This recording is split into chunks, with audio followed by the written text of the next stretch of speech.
Valley Queens! I'm Julia. And I'm Denise. And today we're moving on to our second project in River Valley. These are the 5 main projects that will actually be launching. We have River Green by Wing Tai, 524 units. We have Promenade Peak that we'll be actually discussing and analysing today. That one will have about 596 units.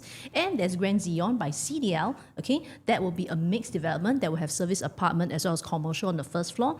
And we have 2 more plots which will be Parcel C as well as Parcel B that Gokulan has just bidded.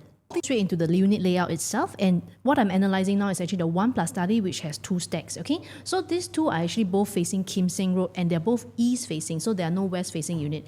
And actually, if you look at the 1br+study itself, slightly different in both the layouts itself, as we can see. But what happens is that there's a wall between the study and the bedroom, which I actually personally really like, because you can actually hack this, okay, and make this like an L-shaped wardrobe if you really want to, or just keep it as a study where you can take your calls, you can lock the room here, then you can just take calls over here. So I think this really attracts people who want it for own stay, and maybe those who are singles or young couples itself, okay. And both layouts are rather similar, but I think this one in terms of the AS2 has a larger width. Like this one looks a bit shorter in terms of the layout, but then a larger width. This one, you just have a longer walkway towards the living as well as dining room. So these are the 2 main differences of the 1-bedroom itself. And essentially, I find that this will attract people who want it for own stay a lot more. Okay, and one thing is that you have an efficient layout. You can make it L shape for storage and all.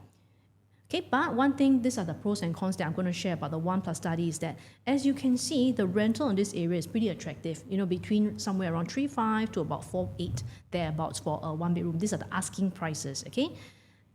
However, I would say if it's for rental yield, this may not be the best area, because in the CBD itself, you are still having people who rather pay like 6,400 to 6,500 for Marina 1 or either that the sale.